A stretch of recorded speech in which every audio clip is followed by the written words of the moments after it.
మీకు గతంలో నేను నాకు జరిగిన ఒక అన్యాయం గురించి చెప్పడం జరిగింది. ఇక్కడి నుంచి 2, 3 భాగాలుగా వివరిస్తాను. కనుగుడ్డే కాటేసిందనుకోండి. మన కనుగుడ్డే కాటేస్తే కాపెవరెవరికి కంటికి? అలాగే న్యాయ వ్యవస్థలో కూడా మన బయట సమాజంలో అన్యాయం జరిగింది అని భావించి చట్ట ప్రకారం మనం ఒక కోర్టుకి వెళ్ళి చట్టాలు వాటి గురించి మనకి స్పష్టంగా ఐడియా లేదు కాబట్టి మన తరపున వాదించడానికి ఒక న్యాయవాదిని మనం ఏర్పాటు చేసుకున్నాం అనుకోండి. ఆ న్యాయవాదే మనకి అన్యాయం జరిగేటట్టుగా మనకి ఎవరు అన్యాయం చేశారనుకున్నామో వాళ్ళ యొక్క లాయర్తో ములాఖాత్ అయ్యి మనకి అన్యాయం చేస్తే ఎలాగుంటుందో అనేది నా జీవితంలో చూస్తున్నాను. నేను ఇంతవరకు ఎప్పుడు కోర్టు మెట్లు ఎక్కలేదు, అవసరం రాలేదు. ఏదన్నా సరే సర్దుకుపోయాము, కానీ కోర్టుకి వెళ్ళాలి, అది చేయాలి ఇది చేయాలి అనేది ఎప్పుడు చేయలేదు. రెండోదంటే ఒక చిన్న రిపోర్టర్గా మాకు క్షణం తీరిక ఉండదు, దమ్ముడి ఆదాయం ఉండదు అంటారే, అలాగా మాకు క్షణం తీరిక లేదు, దమ్ముడి ఆదాయం లేదు, కూడబెట్టింది కానీ ఏది లేదు. ఎందుకంటే ఈ రోజుల్లో కొత్తగా ఒక మన జర్నలిస్ట్ అని చెప్పుకుంటూ ఐడి కార్డు తెచ్చుకున్న వాళ్ళు లక్షల్లోకి ఎలా సంపాదిస్తున్నారో వ్యవస్థకి తెలుసు. కానీ మరి నా జీవితంలో ఏంటంటే, మాలాంటి వాళ్ళ జీవితంలో అంటే అన్యాయం రాతలు రాయకుండా, సొమ్ము కోసం రాతలు రాయకుండా, కేవలం వాళ్ళు మీటింగ్ పెట్టినప్పుడు ఒక టీ సమోసా మాత్రమే తీసుకుని బయటకు వచ్చేవాళ్ళం. ఉన్నది ఉన్నట్టుగా రిపోర్ట్ చేశాం 30 సంవత్సరాల పాటు. ఇప్పుడు చేసుకునే ఓపిక లేదు. రెండోది, వీళ్ళు చాలామంది తెలియదు, పెద్ద పెద్ద పత్రికలు హిందూ లేకుండా హిందుస్థాన్ టైమ్స్, అలాగా టైమ్స్ ఆఫ్ ఇండియా లాంటి ఒక 6-7 న్యూస్ పేపర్స్ తెప్పించి ఎవరు కూడా వాళ్ళ స్టాఫ్కి పెన్షన్ ఇవ్వరు. పెన్షన్ లేకపోతే ఎంత భయంకరంగా ఉంటుందో జీవితం తెలుసు. కానీ తప్పదు, చేశాం. మరి ఇలాంటి సమయంలో అనుకోకుండా గురజాడ గ్రామం నుంచి యలమంచిలి శ్రీధర్ అనే అతను వచ్చి, నా దగ్గర ఒక 4 సెంట్ల భూమి ఉంది, దాన్ని మీరు తప్పకుండా కొనాలి. ఇంతకు వీడెవడు? మా చనిపోయిన బావమరిదికి ఫ్రెండ్ట. అది మాకు తెలియదు. అతను అనవసరంగా అనుకోకుండా చనిపోవటం మూలంగా అర్ధాంతరంగా మరి కర్మకాండ జరిగేటప్పుడు అతను మా మిస్సెస్ దగ్గరికి వచ్చి, అక్క నేను సాధారణ కృష్ణా జిల్లాలో వీళ్ళు ఒకరు అక్క చెల్లి అన్న అనుకుంటారు, అలాగా అక్క నేను మీ తమ్ముడికి చాలా సహాయం చేశాను, పాపం చాలా బాధపడ్డాడంటే, పాపం తమ్ముడు పోయిన ప్రేమతో అలాగా సరే అన్నారు. దీన్ని వాడు అడ్వాంటేజ్గా తీసుకుని, ఎవడో వాడు యలమంచిలి శ్రీధర్ ఒక 15-20 రోజులకల్లా వచ్చేసాడు. వచ్చి ఎక్కడికి మా ఇంటికి, నేను వైజాగ్లో ఉంటాను, నా కెరీర్ ఆల్మోస్ట్ ఇక్కడే జరిగింది. మరి అతను అక్క నాకు నేను అంటే వాస్తవం జరిగిందంటే, నేను బస్ స్టాండ్లో ఉన్నాను, ఒకసారి మీటింగ్ వద్దాం అనుకుంటున్నాను, రావచ్చా అక్క? మా మిస్సెస్ నేను అడిగింది, ఇట్లా తమ్ముడు ఫ్రెండ్ బస్ స్టాండ్కి వచ్చాడు పని మీద, రావచ్చా అంటున్నాడు. రమ్మన్నాను. వచ్చిన తర్వాత బ్రేక్ఫాస్ట్ చేసాం, అయిపోయిన తర్వాత కొంచెంసేపు కూర్చొని వెళ్ళాడు. సరే వెళ్ళిపోయాడు కాబట్టి ఇంకెక్కువ సమస్య లేదు. మళ్ళీ ఇంకొక 10 రోజులలో వచ్చేసాడు. వచ్చి, అక్క నాకు చాలా కష్టాల్లో ఉన్నాను, నాకు అర్జెంటుగా ఒక 7-8 లక్షలైనా కావాలి, లేకపోతే నేను గుజరాత్ వెళ్ళి నా ముఖం చూపించుకోలేను, నాకున్న అప్పులు అలాంటివి అని చెప్పేసి చాలా గోల చేశాడు.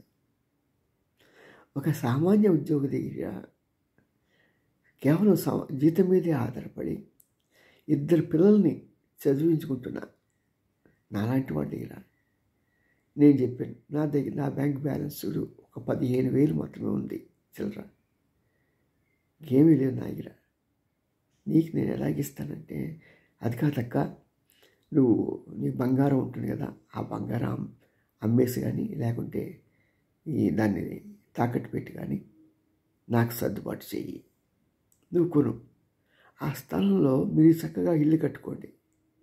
ఎందుకంటే బావగారు అంటే నేను, ఆయన ఏది స్థలంగా పైసా సెంటు స్థలం కూడా కొనలేదు కాబట్టి చక్కగా అక్కడికి వచ్చి మీరు హాయిగా ఇల్లు కట్టుకోండి, గ్రామీణ వాతావరణం. అంతేకాకుండా గురజాడ మహాకవి తను నివసించిన ఆ ప్రదేశం బావగారికి చాలా ఇష్టం కదా ఇవన్నీ కూడా అని మాకు ఒక రకమైన ఇన్స్పిరేషన్ ఆ ఊర్లో ఉండాలి అనేది కలిగింది. మోటివేషన్లో ఇతను ఫస్ట్ ఎవరిని ఎలాగా తన చేతుల్లోకి తీసుకురావాలో తెలిసిన వ్యక్తి. సరే, ఇక్కడ ఏమో జరిగిందంటే, సరే నేను ట్రై చేస్తానన్నా, మరి అతను ఇంకా ఎక్కడ ఉండిపోయాడు. నాకు చెప్పింది ఎలా డబ్బులు చేసుకుని, నా దగ్గర ఏం లేవు, 15,000 నెల అంతా గడవాలి, పిల్లలు స్కూల్ అన్ని ఫీజులు కట్టుకోవాలి అని చెప్పినంటే, సర్లేండి నేను మరి తమ్ముడి మీద ఉన్న అభిమానంతో, స్థలం మీద ఉన్న అభిమానం కాదు, తమ్ముడి మీద ఉన్న అభిమానంతో ఆమె తన నగలు తీసుకెళ్ళి రాజేస్తే, ఉన్న నగలు చాలా తక్కువ, ఆమె చేస్తే 14,000 ఎంతో వచ్చింది. 14 లక్షలు, సారీ 14 లక్షలు కాదు, అది మొత్తం కలిపి 4 లక్షలు వచ్చింది. 4 లక్షలు వచ్చింది. మరి 4 లక్షలు చేస్తే అక్క ముందు ఈ డబ్బులతో నాకు కొంత పని గడుస్తుంది, ఇంకొక 4 లక్షలు ఏర్పాటు చేయి. సరే ట్రై చేద్దాం, నాకు ఇంకా అవకాశం లేదు అని మళ్ళీ ఎలాగలాగా కింద మీద పడి ఒక 300 లక్షల రూపాయల వరకు తను సేకరించగలిగింది. నా అమ్మకం చూసి ఎవడు పైసా ఇవ్వడు, ఎందుకంటే వీడు తిరిగి ఇవ్వలేడు కదా అని. ఎవరైనా అప్పు ఇచ్చేటప్పుడు తిరిగి ఇచ్చేవాడికి ఇస్తారు కానీ లేని వాడికి ఇవ్వలేడు కదా. వాళ్ళ తప్పు నాది, సంపాదించడం జాతకాంతం. వ్యవస్థతో మనం వ్యతిరేకంగా ప్రవర్తించడం, అందరు ఎలా ఉన్నారో అలా మనం ఉండి సరిపోయేది, చేయలేకపోయారు. ప్లస్ నా బలహీనత. సరే అయిపోయిన తర్వాత అక్క నేను నువ్వు క్యాష్ తీసుకురాకు, బ్యాంకులో ఫలానా మా మిస్సెస్ పేరుని వేసేయాలి అంటే 2 లక్షలు ఒకసారి, ఆ తర్వాత సుమారు 1,50,000 రూపాయలు ఎంతో బ్యాంకులో అతని అకౌంట్లోకి, ఆమె అకౌంట్లోకి మేము పంపించి బయలుదేరాం. అతను కూడా వచ్చి తీసుకెళ్ళాడు. మేము అక్కడ చేరుకునేటప్పటికి 3:30 అయింది. ఎక్కడికి? ఉయ్యూరు. ఆ ఉయ్యూరు రిజిస్టర్ ఆఫీస్ దగ్గరికి వెళ్ళేటప్పటికి వాళ్ళ భార్య కాగితాలు రాసే పంతులు గారు ఆయన ఉన్నాడు, ఆయన దగ్గర ఉండమంటే ఆమె ఉంది. మేము అక్కడికి వెళ్తే అప్పటికే దస్తావేజులన్నీ రాసేసాడు. ఒకసారి చూసుకుని సంతకం పెట్టి మేము హెడ్లైన్ చూస్తే అక్కడ దాని మీద సేల్ డేట్, ఎవరు పార్టీసు ఉన్నాయి, హద్దులు మాకు తెలియదు, మేము చూడాలి ఆ స్థలం. మరి అలాంటి దీంట్లో సరే టైం అయిపోతుంది అని చెప్పి హడావిడి చేసి మా చేత ఆ రిజిస్టర్ దగ్గర తీసుకెళ్ళిపోయాడు. దాంట్లో నంబర్ వేసి అది చేశాడు. దీనికి ముందుగానే అతను ఇంకొక ఏర్పాటు ఏం చేశాడంటే, ఈ స్థలం ఇంకొకరికి అమ్మారట, మేము ఇచ్చిన డబ్బులతో అతను అమ్మిన ఆయన దగ్గర ఈ డబ్బులు కట్టి ఆయన యొక్క విక్రయ దస్తావేజుల్ని కట్టివేసాడు, అంటే కొట్టివేయడం జరిగింది. దాని తర్వాత మా యొక్క ఇదేమాట మేము కొన్నట్టుగా సేల్ డేట్ రాసి రిజిస్టర్ చేశారు. రిజిస్టర్ అడిగాడు, అమ్మ మీకు డబ్బులు ముట్టాయా? ముట్టాయి. మీరు చదువుకున్నారా? చదువుకున్నాను అని. మీకు దాంట్లో ఉన్నది అర్థమైందా అడిగారు ఆయన. అంతా అర్థమైందండి, నేను టీచర్గా కూడా పనిచేశాను, నాకు తెలుసు అంది ఆవిడ. సరే అక్కడితో దాన్ని సేల్ డేట్ రాసేసాము. అట్మోస్ట్ బిలీఫ్ సాధారణంగా అంటే ఈ కిరికిరి వ్యవహారాలు ఎంప్లాయీస్ ఎవరికి తెలియవు. గ్రామీణ ప్రాంతంలో ఏమవుతుందంటే పని పాట లేని పోకిరి వెధలు పక్కవాడిని ఎలాగ దోచేయాలా వాడి సొమ్ము కాజేయాలనుకునేవాడు చాలా ఎక్కువగా ఉంటారు టౌన్లో కన్నా కూడా. మరి అలాంటి ఈ దౌర్భాగ్యుడు మాకు హాయిగా సాగిపోతున్న జీవితంలో ప్రవేశించి దుర్మార్గంగా మా డబ్బులంతా కష్టార్జితం కూడా అతన్ని మెక్కివేసి సేల్ డీట్ రాశాడు. బాగుంది, మేము చక్కగా అమ్మ బాగుంది కదా అనుకున్నాం. కానీ అతను దురుద్దేశంగా కూర్చుని ఉన్నాడు. ఎందుకంటే మేము అది స్థలం రిజిస్ట్రేషన్ అయిపోయిన వెళ్ళి చూస్తే దానికి 3 పక్కల గోడ ఉన్నాయి, ఒక పక్క గోడ లేదు. ఆ గోడ కట్టించేసేయి అంటే అక్కడ నేను తప్పకుండా కట్టించేస్తాను, నువ్వు వెళ్ళిపోయిన తర్వాత 10 రోజులు కట్టించేస్తాను, డబ్బులు చూసుకుని.